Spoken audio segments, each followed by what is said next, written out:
This week's Sunday broadcasts will probably center on the impending New Hampshire primary, which pits former President Trump against GOP opponent and former South Carolina Governor Nikki Haley against each other. Haley has been spending the weekend trying to win over voters in the second fight of the 2024 election cycle after Trump easily won the extremely chilly Iowa caucuses earlier this week. Prior to the primary on January 23, Haley has a number of events planned throughout the state. This Sunday, she will appear on CBS's Face the Nation, where she is expected to discuss her attempts to unseat the former president in the state. With only a few days remaining before the nation's first-ever primary, Haley's favor among New Hampshire voters has been steadily rising due to her multiple outstanding debate performances and the important endorsement she received from Gov. forNew, R. The Hill/Decision Desk HQ polling averages show that Trump is presently leading Haley with 46.7% of the vote, with 35.4% of the vote. On NBC's Meet the Press, forNew, who declared his support for the former Governor Haley in December, will appear. Senator Tim Scott, RSC, who withdrew from the campaign last month, drew criticism from him lately for his backing of Trump, claiming that he wouldn't have a job if it weren't for Haley. Larry Hogan, the former governor of Maryland and a supporter of Haley, will appear on ABC's This Week. Hogan termed Scott's endorsement of Trump concerning. Hogan, who was formerly co-leader of the charity No Labels, stated on Friday that he believes there is still a crack in the door for his own possible candidacy.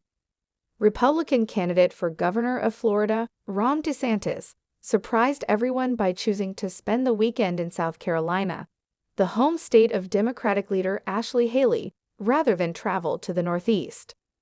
The governor of Florida has turned his attention to the South as his prospects in New Hampshire are fading, having finished a distant second behind Trump in Iowa following a rigorous campaigning effort in the Hawkeye state.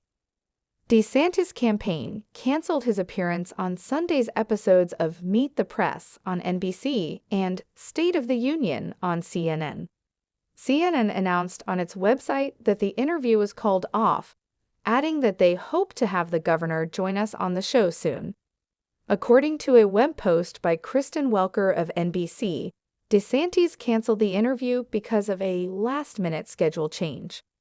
Welker wrote, "He will now host an event in New Hampshire tomorrow evening, per his campaign. He's in South Carolina right now doing a campaign." An identical statement was released by DeSantis's press secretary. Due to a scheduling conflict, the media hits had to be postponed. Brian Griffin wrote on X that the governor will be traveling on Sunday morning with the campaign, and that he has public appearances in New Hampshire booked from Sunday evening through Tuesday. With 5.9% of the vote, he is currently in third position in New Hampshire. However, with 9.4%, he is doing slightly better in the Palmetto State. Trump courted New Hampshire voters throughout the course of the weekend. At a Concord, New Hampshire gathering on Friday night, Scott gave him his formal endorsement, saying the former president deserved it as, "We need a president who will unite our country." On the campaign route on Sunday will be Rep. Matt Gaetz, R. Senator J.D. Vance, a Republican from Ohio and a Trump ally, will appear on Fox News Sunday, where he is expected to discuss the former president's initiatives in the state and his recent victories in Iowa.